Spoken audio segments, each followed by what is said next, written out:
New audiobooks every week. On the Books Aloud channel, you'll find the best works of classic and contemporary literature, absolutely free. Subscribe so you don't miss any new releases, and be sure to click the bell icon to get notifications as soon as new audiobooks are published. Citadel by Algis Budrys. He was looking for a privacy his strange personality needed, and never quite seemed to achieve it. All his efforts were, somehow, great triumphs of the race, and great failures for him. The aging man was sweating profusely, and he darted sidelong glances at the windowless walls of the outer office. By turns he sat stiffly in a corner chair, or paced uneasily, his head swivelling constantly. His hand was clammy when Meade shook it. "Hello, Mr. Meade," he said in a husky, hesitant voice, his eyes never quite still, never long on Meade's face, but darting hither and yon, his glance rebounding at every turn from the walls, the floor, the ceiling, the closed outer door. Christopher Meade, Assistant Under Secretary for External Affairs, returned the handshake, smiling. "Please come into my office," he said quickly. "It's much more spacious." "Thank you," the aging man said gratefully, and hurried into the next room. Meade rapidly opened the windows, and some of the man's nervousness left him. He sank down into the visitor's chair in front of Meade's desk, his eyes drinking in the distances beyond the windows. "Thank you," he repeated. Meade sat down behind his desk, leaned back, and waited for the man's breathing to slow. Finally he said, "It's good to see you again, Mr. Holliday. What can I do for you?" Martin Holliday tore his glance away from the window long enough to raise his eyes to Meade's face, and then drop them to the hands he had folded too deliberately in his lap. His voice husked into unintelligibility, and he had to begin again. I'd like to take an option on a new planet," he finally said. Meade nodded. "I don't see why not." He gestured expressively at the star chart papered over one wall of his office. "We've certainly got plenty of them, but what happened with your first one?" "Mr. Holliday, I certainly won't be offended if you prefer to look out the window," Meade said quickly. "Thank you." After a moment he began again. "It didn't work out," he said, his glance flickering back to Meade for an instant before he had to look out the window again. "I don't know where my figuring went wrong. It didn't go wrong. It was just things. I thought I could sell enough subdivisions to cover the payments and still keep most of it for myself, but it didn't work out." He looked quickly at Meade with a flash of groundless guilt in his eyes. "First, I had to sell more than I had intended, because I had to lower the original price. Somebody'd optioned another planet in the same system, and I hadn't counted on the competition. Then, even after I'd covered the option and posted surety on the payments, there were all kinds of expenses. I couldn't lease the mineral rights." He looked at Meade again, as though he had to justify himself. "I don't know how that deal fell through. The company just withdrew, all of a sudden." "Do you think there might have been anything peculiar about that?" Meade asked. "I mean, could the company have made a deal with the colonists for a lower price after you'd been forced out?" Holliday shook his head quickly. No, nothing like that. The colonists and I got along fine. It wasn't as though I hadn't put the best land up for sale, or tried to make myself rich. Why, after I had to sell some of the remaining land, I knew it wasn't worth staying any more. Some of them offered to lend me enough money to keep 50,000 square miles for myself." He smiled warmly, his eyes blank while he focused on memory. "But that wasn't it, of course," he went on. "I had my original investment back, but I couldn't tell them why I couldn't stay. It was people, even if I never saw them. It was the thought of people, with aircraft and rockets and roads." "I understand, Mr. Holliday," Meade said in an effort to spare him embarrassment. Holliday looked at him helplessly. "I couldn't tell them that, could I, Mr. Meade? They were good, friendly people who wanted to help me. I couldn't tell them it was people, could I?" He wet his dry lips and locked his eyes on the view outside the window. "All I want, Mr. Meade, is half a planet to myself," he said softly. He shook his head. "Well, it'll work out this time. This time I won't have to sell so much, and I'll have a place to spend what time I've got left in peace, without this. He gestured helplessly in an effort to convey his tortured consciousness of his own fear. Meade nodded quickly as he saw his features knot convulsively. "Of course, Mr. Holliday. We'll get you an option on a new planet as quickly as we can." "Thank you," Holliday said again. Can we handle it today? I've had my credit transferred to a local bank." "Certainly, Mr. Holliday. We won't keep you on Earth a moment longer than absolutely necessary." He took a standard form out of a desk drawer and passed it to Holliday for his signature. "I'll be smarter this time," the aging man said, trying to convince himself as he uncapped his pen. "This time it'll work out." "I'm sure it will, Mr. Holliday," Meade said. Marlowe was obese. He sat behind his desk like a tuskless sea lion crouched behind a rock, and his cheeks merged into jowls and obliterated his neck. His desk was built specially so that he could get his thighs under it. His office chair was heavier and wider by far than any standard size, its casters rolling on special composition base that had been laid down over the carpeting, for Marlowe's weight would have cut any ordinary rug to shreds. His jacket stretched like a pleo film to enclose the bulk of his stooped shoulders, and his eyes surveilled his world behind the embattlemented heaviness of the puffing flesh that filled their sockets.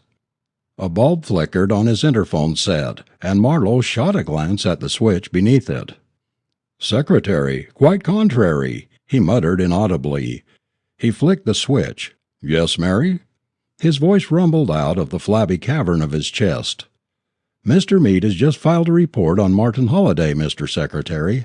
Would you like to see it?" "Just give me a summary, Mary." Under his breath he whispered, "Summary that mummery, Mary," and a thin smile fell about his lips while he listened. "Gave him Carlshaven 4, eh?" he observed when his secretary'd finished. "Okay, thanks, Mary." He switched off and sat thinking. Somewhere in the bowels of the body administrative, he knew, notations were being made and cross-filed. The addition of Carlshaven 4 to the list of planets under colonization would be made, and Holliday's asking prices for land would be posted with immigration, together with a prospectus abstracted from the General Galactic Survey. He switched the interphone on again.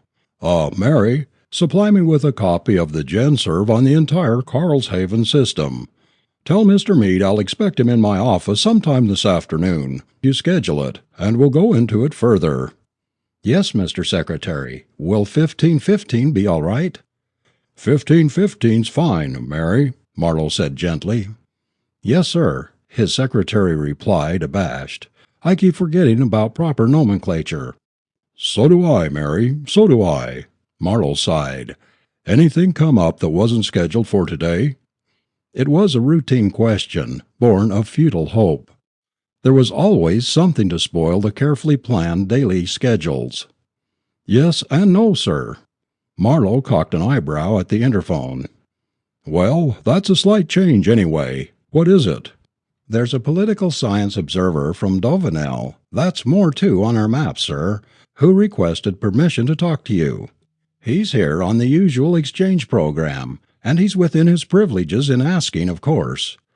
I assume it's an ordinary thing. What's our foreign policy? How do you apply it? Can you give specific instances, and the like?" Precisely, Marlowe thought.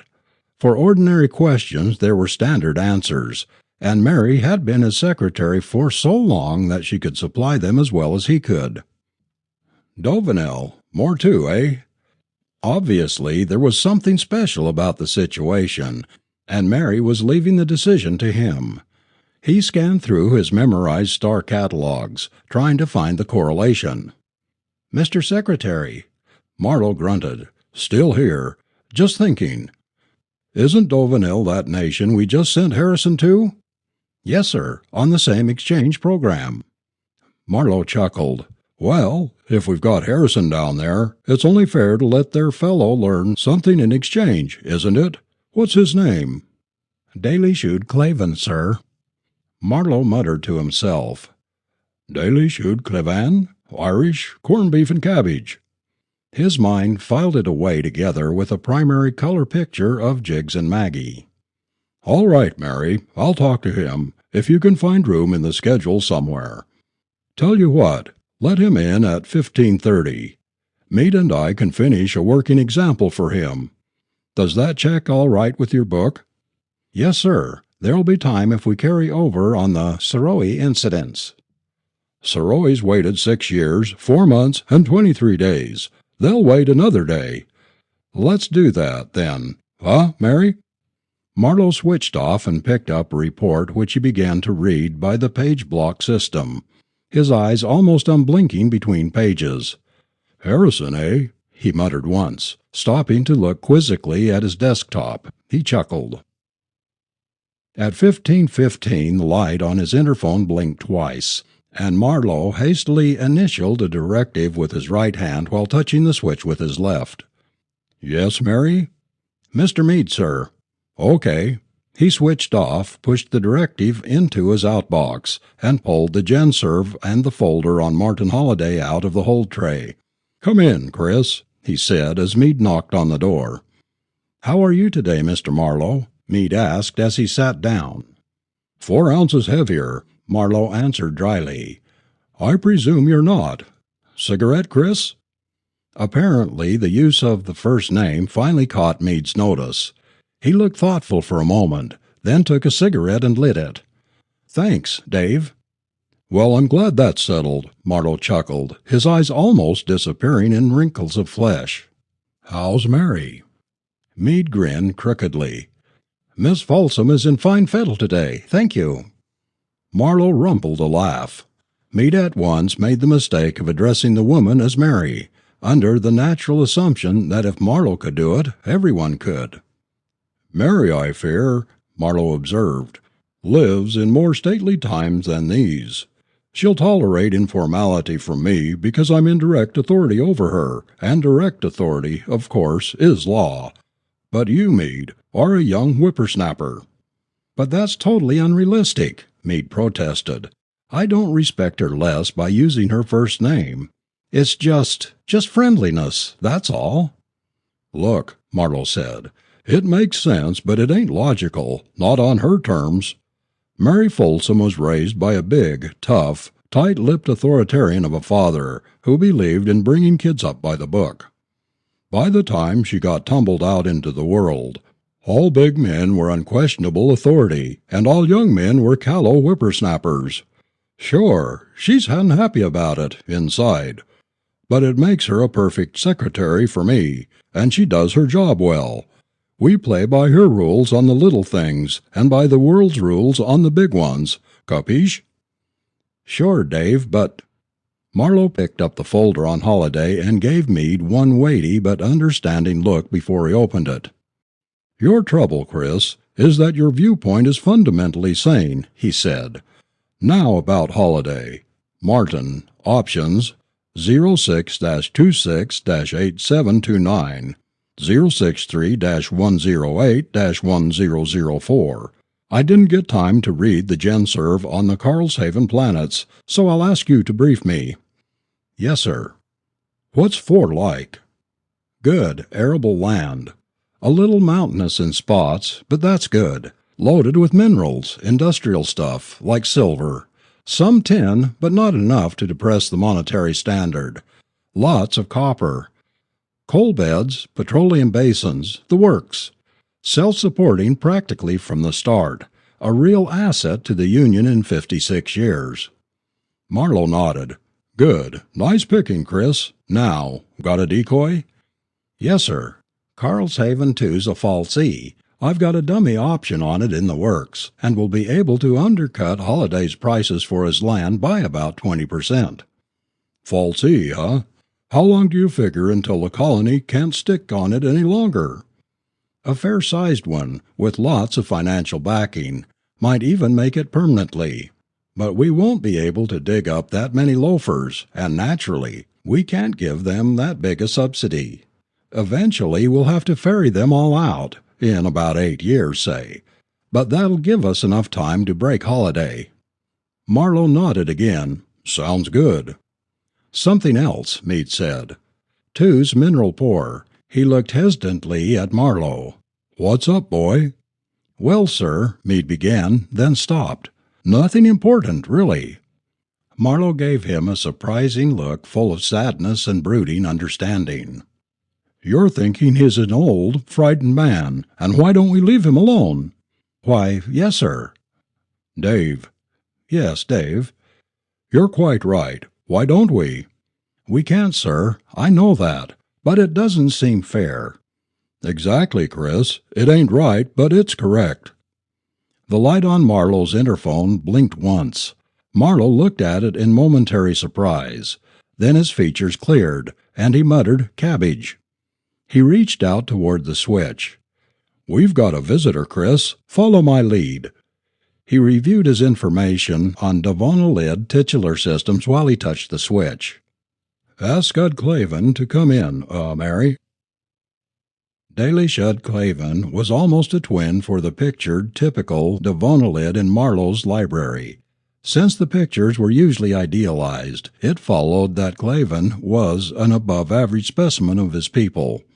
He stood a full 8 feet from feathers to crest, and had not yet begun to thicken his toes in compensation for the stoop that marked advancing middle age for his race. Marlowe, looking at him, smiled inwardly. No Devonalid could be so obviously superior, and still only a lowly student. Well, considering Harrison's qualifications, it might still not be tit for tat. Meade began to get to his feet, and Marlowe hastily planted a foot atop his nearest shoe. The assistant winced and twitched his lips, but at least he stayed down. "Davy Shute Claven," the Devonalid pronounced in good English. "David Marlowe, Secretary for External Affairs, Solar Union," Marlowe replied. Ood Claven looked expectantly at Meade. "Christopher Meade, Assistant Under Secretary for External Affairs," the assistant said, orienting himself. "If you would do us the honour of permitting us to stand," Marlowe asked politely. "On the contrary, Marlowe, if you would do me the honour of permitting me to sit, I should consider it a privilege." "Please do so. Mr. Meade, if you would bring our visitor a chair." They lost themselves in formalities for a few minutes, Marlowe being urbanely correct, Meade following after as best he could through the maze of Devonalid mores. Finally they were able to get down to the business at hand.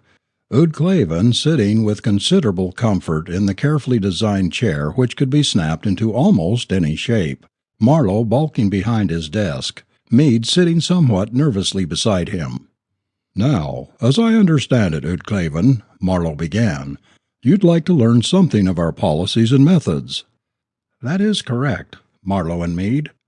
The Devonalid extracted a block of opaque material from the flat wallet at his side and steadied it on his knee.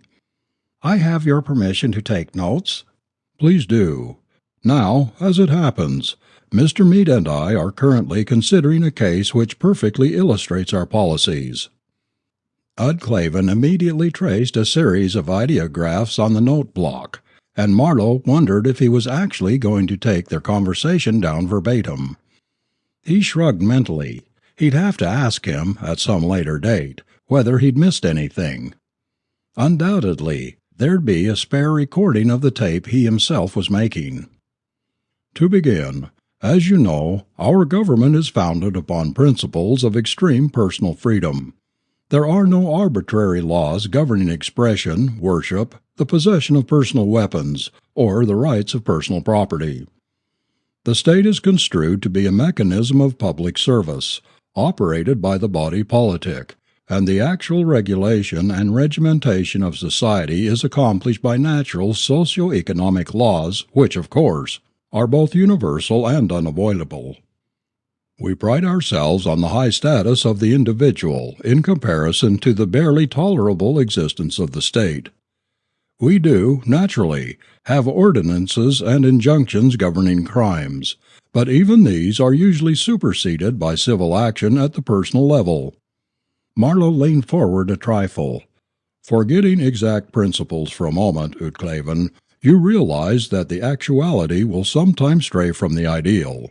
Our citizens, for example, do not habitually carry weapons except under extraordinary conditions. But that is a civil taboo, rather than a fixed amendation of our Constitution. I have no doubt that some future generation, mores having shifted, will, for example, revive the code duello. Utclaven nodded. Quite understood. Thank you, Marlowe. Good. Now to proceed.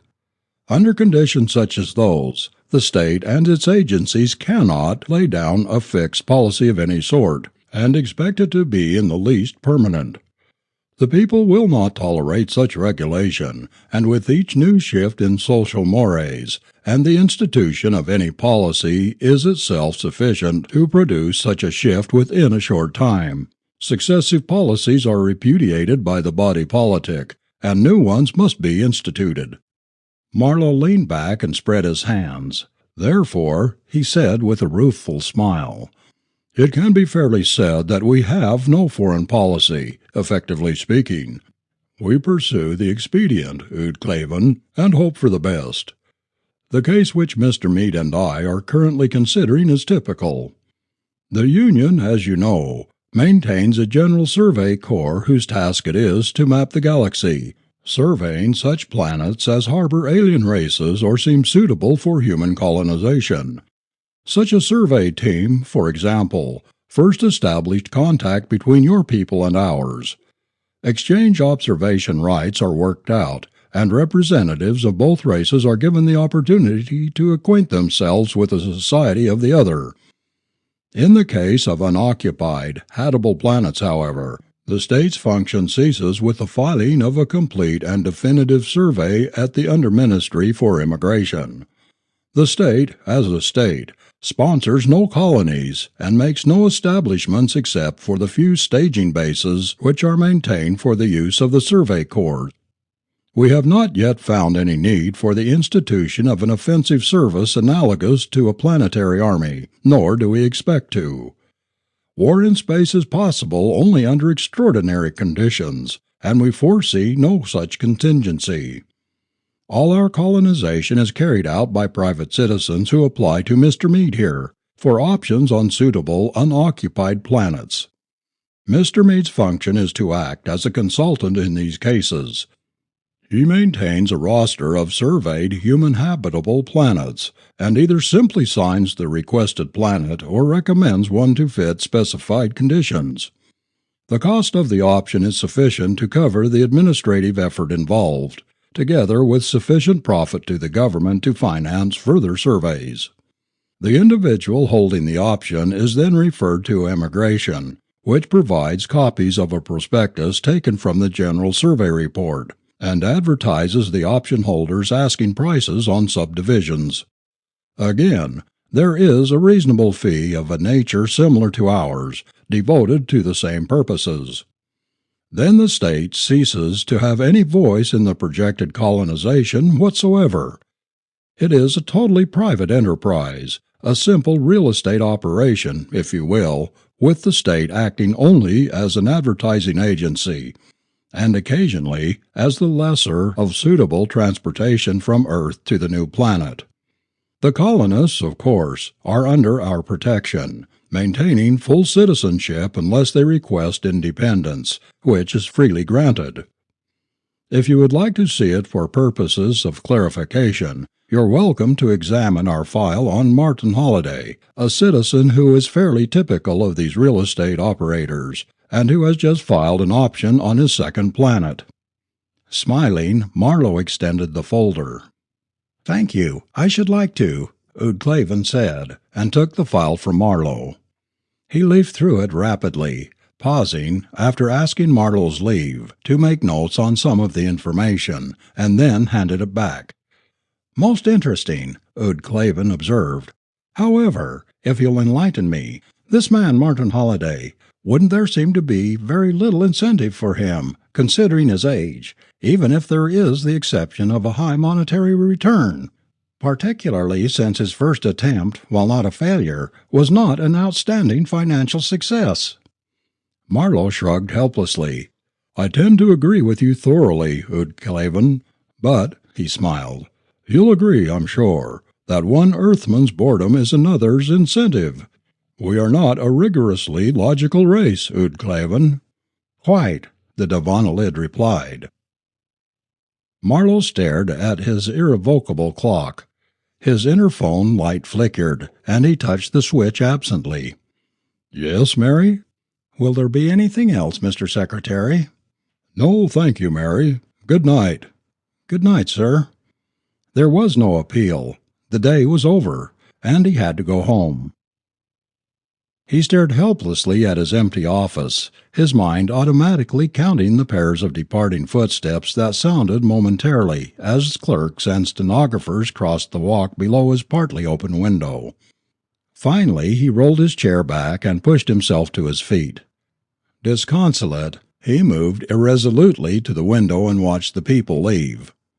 Washington, aging, crowded Washington, mazed by narrow streets, carrying the burden of the severe, unimaginative past on its grimy architecture, respired heavily under the sinking sun.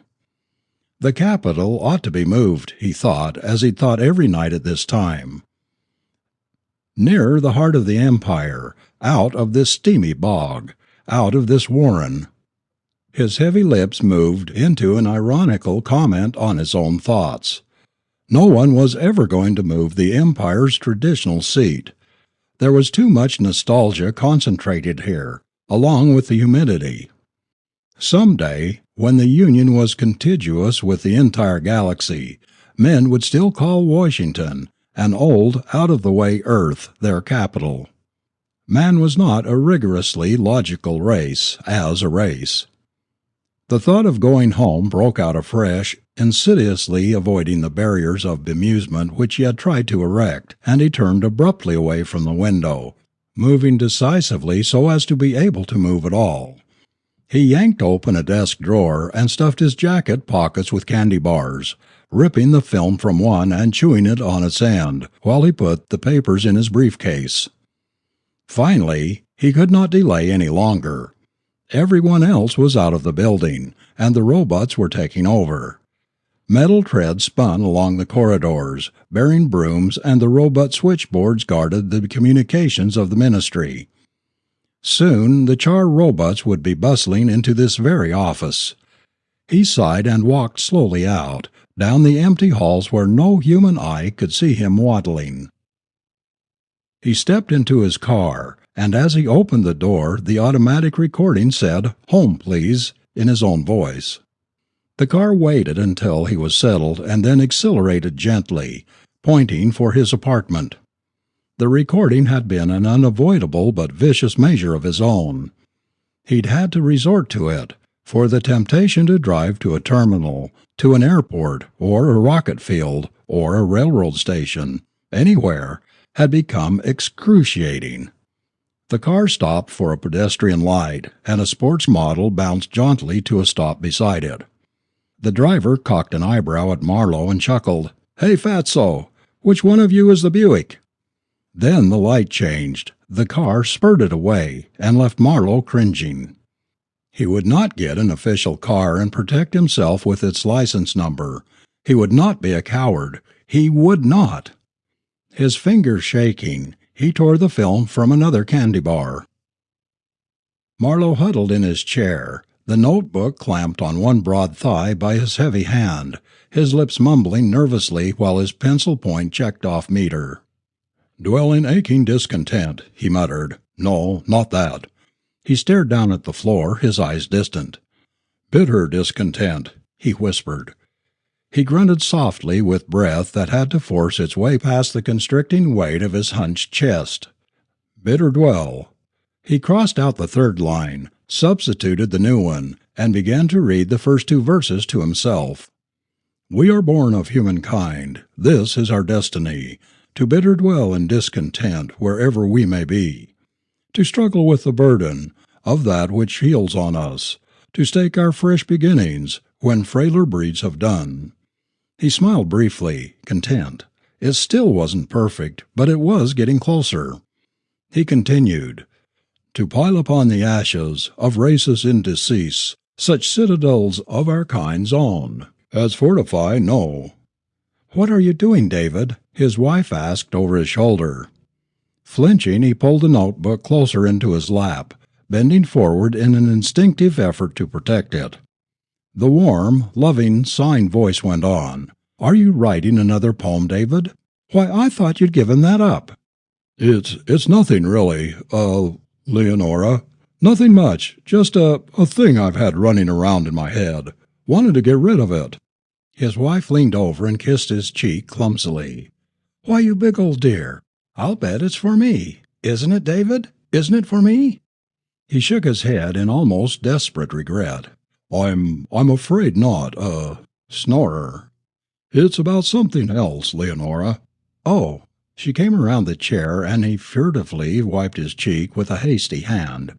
She sat down facing him, smiling with entreaty. "Would you read it to me anyway, David? Please, dear." "Well, it's not finished yet. Not right." "You don't have to, David. It's not important. Not really." She sighed deeply. He picked up the notebook, his breath cold in his constricted throat. "All right," he said, the words coming out huskily. "I'll read it, but it's not finished yet." "If you don't want to." He began to read hurriedly, his eyes locked on the notebook, his voice a suppressed, hoarse, spasmodic whisper. "Such citadels of our own kind as fortify no peace, no wall can offer shelter, no roof can shield from pain. We cannot rest, we are the damned, we must go forth again, unnumbered we must." "David, are you sure about those last lines?" She smiled apologetically. "I know I'm old-fashioned, but couldn't you change that? It seems so harsh. And I think you may have unconsciously borrowed it from someone else. I can't help thinking I've heard it before somewhere. Don't you think so?" "I don't know, my dear. You may be right about that word, but it doesn't really matter, does it? I mean, I'm not going to try to get it published or anything." "I know, dear, but still." He was looking at her desperately. "I'm sorry, dear," she said contritely. "Please go on. Don't pay any attention to my stupid comments." "They're not stupid." "Please, dear, go on." His fingers clamped the edge of the notebook. "Unnumbered we must wander, break, and bleed and die. Implacable as the ocean, our tide must drown the sky. What is our expiation? For what primeval crime? That we must go on marching until the crash of time. What hand has shaped so cruelly? What whim has cast such fate? Where is, in our creation, the botch that makes us great?" "Oh, that's good, darling. That's very good. I'm proud of you, David." "I think it stinks," he said evenly. "But anyway, there are 2 more verses." "David!" Grimly he spat out the last 8 lines. "Why are we ever gimleted by empire's irony, or discontent the cancer price of Earthman's galaxy?" Leonora, recoiling from his cold fury, was a shaking pair of shoulders and a mass of lank hair supported by her hands on her face while she sobbed. "Are our souls so much perverted we cannot relent, or are the stars the madman's cost for his inborn discontent?" Good night, Leonora. The light flickered on Marlowe's interphone. "Good morning, Mr. Secretary." "Good morning, Mary. What's up?" "Harrison's being deported from Davenil, sir. There's a civil crime charged against him, quite a serious one." Marlowe's eyebrows went up. "How much have we got on it?" "Not too much, sir. Harrison's report hasn't come in yet. But the story's on the news broadcasts now, sir. We haven't been asked to comment yet, but immigration has been called by several news outlets, and the Ministry for Education just called here and inquired whether it would be all right to publish a general statement of their exchange students' careful instructions against violating local customs." Marlowe's glance brooded down the mass of papers piled in the tray of his inbox. "Give me a tape of a typical broadcast," he said at last. Hold everything else. Present explanation to all news outlets. None now. Statement forthcoming after preliminary investigation later in the day. The Ministry regrets this incident deeply and will try to settle matters as soon and as amicably as possible, etc., etc. Okay? Yes, sir. He swung his chair around to face the screen led into a side wall, and colors began to flicker and run in the field almost immediately. He steadied and sharpened, and the broadcast tape began to roll. Dateline. Dovenel, Sector 3, Day 183, 2417 GST. Your local news reporter on this small planet at the Union's rim was unable today to locate for comment any of the high officials of this alien civilization directly concerned with the order for the deportation of exchange student observer Hubert Harrison, charged with theft and violent assault on the person of a Devonalid citizen. Union citizen Harrison was unavailable for comment at this time, but Topical News will present his views and other such clues when more ensues. Marlowe grunted. Journalese was getting out of hand again. That last rhyming sentence was sure to stick in the audience's brains. It might be only another advertising gimmick, but if they start doing it with the body of the news itself, it might well be to feed Topical enough false leads to destroy what little reputation for comprehensibility they had left. He touched his interphone switch. Mary, what was the hooper on that broadcast? Under 1%, sir. Which meant that so far the body politic hadn't been reached. Thank you. Is there anything else coming in? Not at the moment, sir. What's cabbage? What's Dalish und Klaven doing? His residence is the Solar Hotel, sir. The management reports that he is still in his room, and has not reserved space on any form of long-distance transportation. He has not contacted us either, and there's a strong probability that he may still be unaware of what's happened. How many calls did he make yesterday, either before or after he was here, and to whom? I can get you a list in 10 minutes, sir. Do that, Mary. He switched off, sat slapping the edge of his desk with his hand, and switched on again. Mary, I want the GenServes on the Dovenil area to a depth of 10 cubic lights. Yes, sir. And get me Mr. Meade on the phone, please. Yes, sir. Marlowe's lips pulled back from his teeth as he switched off. He snatched a candy bar out of his drawer, tore the film part way off, then threw it back in the drawer as his desk phone chimed. Here, Chris. Here, Mr. Marlowe. Look, Chris, has Holliday left Earth yet? Yes, sir, yes, Dave. Where is he? Luna, en route to Carlshaven. He was lucky enough to have me arrange for his accidentally getting a ride on a GenServe ship that happened to be going out that way, if you follow me. Meade grinned. Get him back. The smile blanked out. I can't do that, Mr. Marlowe. He'd never be able to take it. You should have seen him when I put him on the shuttle. We doped him up with easy rest, and even then his subconscious could feel the bulkheads around him, even in his sleep. Those shuttles are small, and they don't have ports. We can't help that. We need him, and I've got to talk to him first, personally. Meade bit his lip. Yes, sir. Dave. Yes, Dave. Daly Chute Claven sat easily in his chair opposite Marlowe. He rested one digit on his notebook and waited. Oot Claven, Marlowe said amiably. You're undoubtedly aware by now that your opposite number on Dovenil has been charged with a civil crime and deported. The Devonalid nodded. An unfortunate incident, one that I regret personally, and which I am sure my own people would much rather not have had happen. Naturally, Barrow smiled. I simply wanted to reassure you that this incident does not reflect on your own status in any way. We are investigating our representative, and will take appropriate action, but it seems quite clear that the fault is not with your people. We have already forwarded reparations and a note of apology to your government. As further reparation, I wish to assure you personally that we will cooperate with your personal observations in every possible way.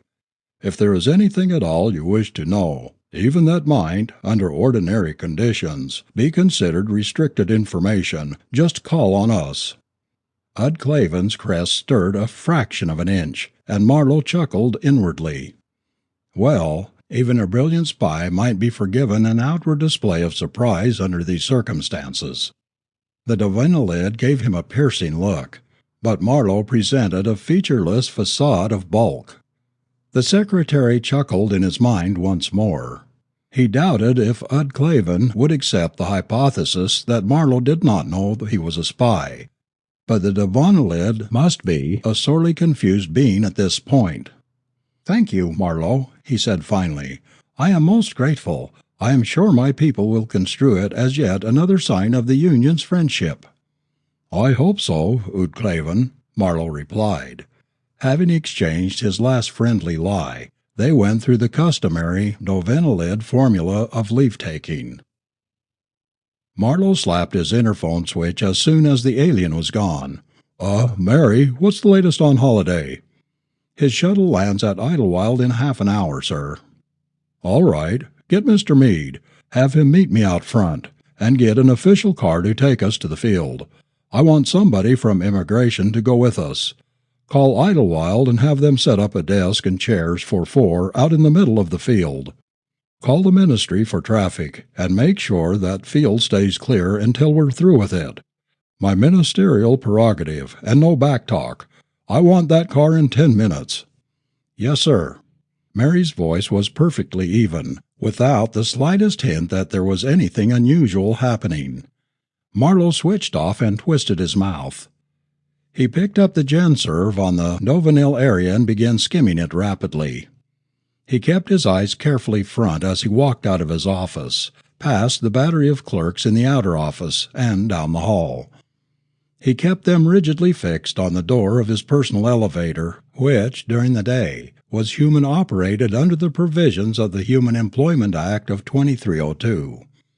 He met Meade in front of the building, and did not look into the eyes of Bussard, the man from Immigration, as they shook hands. He followed them down the walk in a sweaty agony of obliviousness, and climbed into the car with carefully normal lack of haste. He sat sweating, chewing a candy bar, for several minutes before he spoke. Then slowly he felt his battered defences reassert themselves, and he could actually look at Bussard before he turned to Meade. "Now then," he rapped out a shade too abruptly before he caught himself. "Here's the GenServe on the Dovenil area, Chris. Anything in it you don't know already?"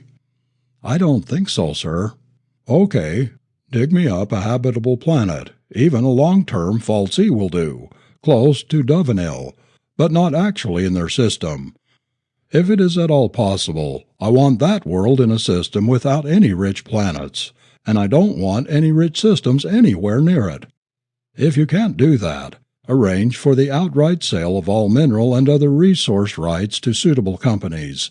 I want that planet to be habitable, but I want it to be impossible for any people on it to get at enough resources to achieve a technological culture. Can do?"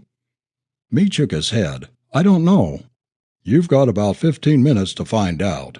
I'm going to start talking to Holiday, and when I tell him I've got another planet for him, I'll be depending on you to furnish one. Sorry to pile it on like this, but must be." Meade nodded. "Right, Mr. Marlowe. That's why I draw pay." "Good boy. Now, Rabbit, Bussard, I want you to be ready to lay out a complete advertising and prospectus program. Straight routine work, but about 4 times normal speed. The toughest part of it will be following the lead that Chris and I set. Don't be surprised at anything, and act like it happens every day." "Yes, Mr. Marlowe." "Right."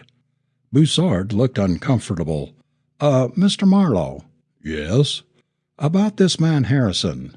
I presume all this is the result of what happened to him on Dovenil. Do you think there's any foundation in truth for what they say he did? Or do you think it's just an excuse to get him off their world?" Marlowe looked at him coldly. "Don't be an ass," he snorted. Martin Holliday climbed slowly out of the shuttle's lock and moved fumblingly down the stairs, leaning on the attendant's arm. His face was a molted gray, and his hand shook uncontrollably. He stepped down to the tarmac, and his head turned from side to side as his eyes gulped in the field's distances. Marlowe sat behind the desk that had been put up in the middle of its emptiness, his eyes brooding as he looked at Holliday. Boussard stood beside him, trying nervously to appear non-committal, while Meade went up to the shaking old man, grasped his hand, and brought him over to the desk. Marlowe shifted uncomfortably. The desk was standard size, and he had to sit far away from it. He could not feel at ease in such a position. His thick fingers went into the side pocket of his jacket and peeled the film off a candy bar, and he began to eat it, holding it in his left hand, as Meade introduced Holliday. "How do you do, Mr. Holliday?" Marlowe said, his voice higher than he would have liked it, and he shook the man's hand. I'm quite pleased to meet you, Mr. Secretary," Holliday replied. His eyes were darting past Marlowe's head. "This is Mr. Boussard, of Immigration, and you know Mr. Meade, of course. Now I think we can all sit down." Meade's chair was next to Holliday's, and Boussard's was to one side of the desk, so that only Marlowe, unavoidably, blocked his complete view of the stretching tarmac. "First of all, Mr. Holliday, I'd like to thank you for coming back. Please believe me when I say we would not have made such a request if it were not urgently necessary." "It's all right," Holliday said in a slow, apologetic voice. I don't mind." Marlowe winced, but he had to go on. "Have you seen the news broadcast recently, Mr. Holliday?" The man shook his head in embarrassment. "No, sir. I've been asleep most of the time." "I understand, Mr. Holliday. I didn't really expect you had under the circumstances. The situation is this. Some time ago our survey ships, working out in their usual expanding pattern, encountered an alien civilization on a world designated Moor II on our maps, and which the natives called Ovanil. It was largely a routine matter, no different from any other alien contact which we've had. They had a relatively high technology, embracing the beginnings of interplanetary flight, and our contract teams were soon able to work out a diplomatic status mutually satisfactory to both. Social observers were exchanged, in accordance with the usual practice, and everything seemed to be going well." Holliday nodded out of painful politeness, not seeing the connection with himself.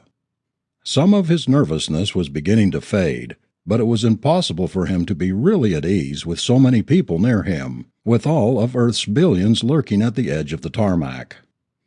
"However," Marlowe went on as quickly as he could, "today our representative was deported on a trumped-up charge.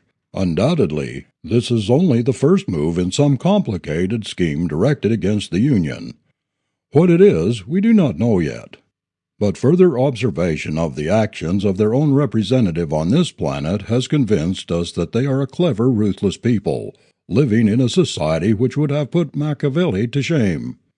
They are single-minded of purpose, and welding into a tight group whose major purpose in life is the service of the state in its major purpose, which, by all indications, is that of eventually dominating the universe. You know our libertarian society.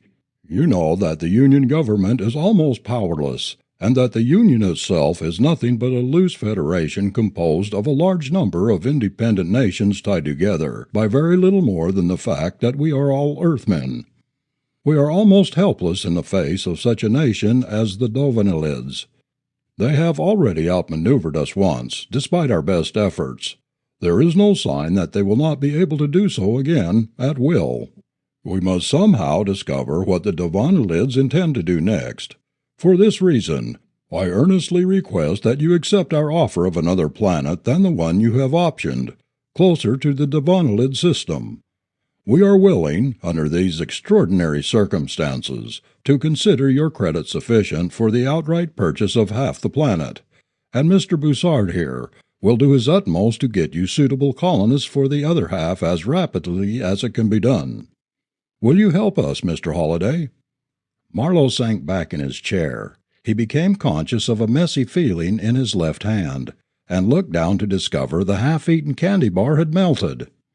He tried furtively to wipe his hand clean on the underside of the desk, But he knew Bussard had noticed, and he cringed and cursed himself. Holliday's face twisted nervously. I don't know." "Please don't misunderstand us, Mr. Holliday," Marlowe said. "We do not intend to ask you to spy for us, nor are we acting with the intention of now establishing a base of any sort on the planet. We simply would like to have a Union world near the Davanilid system. Whatever Davanil does will not have gathered significant momentum by the end of your life. You will be free to end your days exactly as you have always wished, and the precautions we have outlined will ensure that there will be no encroachments on your personal property during that time. We are planning for the next generation, when Davanil will be initiating its program of expansion. It is then that we will need an established outpost near their borders." "Yes," Holliday said hesitantly. "I can understand that. I don't know," he repeated. "It seems all right. And as you say, it won't matter during my lifetime, and it's more than I'd really hoped for." He looked nervously at Meade. "What do you think, Mr. Meade? You've always done your best for me." Meade shot one quick glance at Marlowe. "I think Mr. Marlowe's doing his best for the Union," he said finally, "and I know he's fully aware of your personal interests. I think what he's doing is reasonable under the circumstances, and I think his proposition to you, as he's outlined it, is something which you cannot afford to not consider. The final decision is up to you, of course." Holliday nodded slowly, staring down at his hands. Yes, I think you're right, Mr. Meade." He looked up at Marlowe. "I'll be glad to help, and I'm grateful for the consideration you have shown me." "Not at all, Mr. Holliday. The Union is in your debt." Marlowe wiped his hand on the underside of the desk again, but he only made matters worse, for his fingers picked up some of the chocolate he had removed before. "Mr. Meade, will you give Mr. Holliday the details on the new planet?" he said, trying to get his handkerchief out without smearing his suit. He could almost hear Bussard snickering. Holliday signed the new option contract and shook Marlowe's hand. "I'd like to thank you again, sir. Looking at it from my point of view, it is something for nothing, at least, while I'm alive. And it's a very nice planet, too, from the way Mr. Meade described it, even better than Carlshaven." "Nevertheless, Mr. Holliday," Marlowe said, "you have done the Union a great service. We would consider it an honor if you allowed us to enter your planet in our records under the name of Holliday." He kept his eyes away from Meade. Martin Holliday's eyes were shining. "Thank you, Mr. Marlowe," he said huskily. Marlowe could think of no reply. Finally he simply nodded. "It's been a pleasure meeting you, Mr. Holliday. We've arranged transportation, and your shuttle will be taking off very shortly." Holliday's face began to bead with fresh perspiration at the thought of bulkheads enclosing him once more, but he managed to smile, and then asked hesitantly, May I wait for the shuttle out here, sir?" "Certainly. We'll arrange for that. Well, good-bye, Mr. Holliday." "Good-bye, Mr. Marlowe. Good-bye, Mr. Bussard. And good-bye, Mr. Meade. I don't suppose you'll be seeing me again." "Good luck, Mr. Holliday," Meade said. Marlowe twisted awkwardly in the car's back seat, wiping futilely at the long smear of chocolate on his trouser pocket. Well, he thought, at least he'd given the old man his name on the star maps until Earthmen stopped roving. At least he'd given him that. Meade was looking at him. "I don't suppose we've got time to let him die in peace, have we?" he asked. Marlowe shook his head. "I suppose we'll have to start breaking him immediately, won't we?" Marlowe nodded. "I'll get at it right away, sir." "Dave, does everybody have to hate me? Can't anyone understand? Even you, Creed, even you, Meade." Daily-shoed Clavin, stooped and withered, sat hopelessly opposite Marlowe, who sat behind his desk like a grizzled polar bear, his thinning mane of white hair unkempt and straggling. "Marlowe, my people are strangling," the old Davanilid said. Marlowe looked at him silently. "The Holiday Republic has signed treaty after treaty with us, and still their citizens raid our mining planets, driving away our own people, stealing the resources we must have if we are to live." Marlowe sighed. "There's nothing I can do."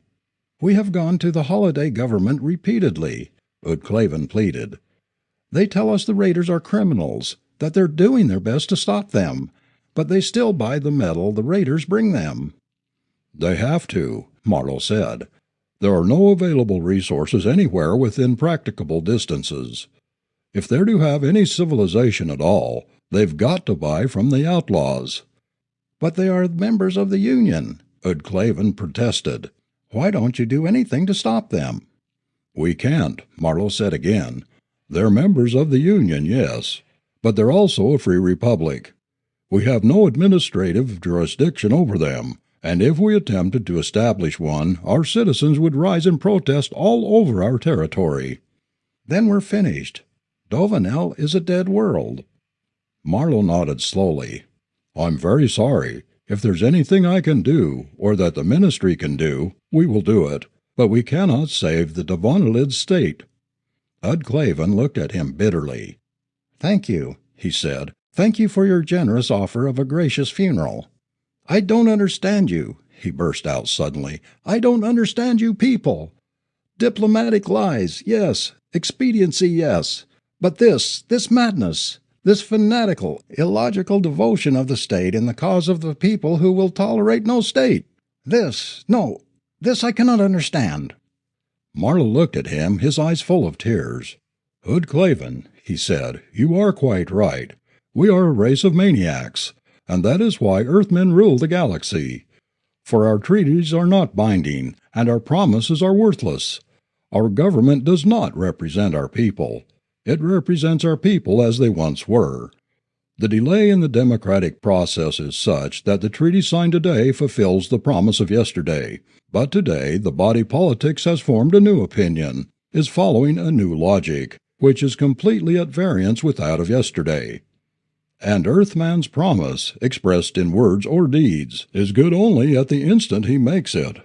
A second later, new factors have entered into the old circumstances, and a new chain of logic is formed in his head, to be altered again a few seconds later. He thought suddenly of that poor claustrophobic devil Holiday, harried from planet to planet, never given a moment's rest, and civilizing, spreading the race of humankind wherever he was driven. Civilizing with a fervor no hired dummy could have accomplished, driven by his fear to sell with all the real estate agent's talent that had been born in him, selling for the sake of money with which to buy that land he needed for his peace, and always being forced to sell a little too much. Udclavan rose from his chair. You are also right, Marlowe. You are a race of maniacs, gibbering across the stars. And know, Marlowe, that the other races of the universe hate you. Marlowe, with a tremendous effort, heaved himself out of his chair.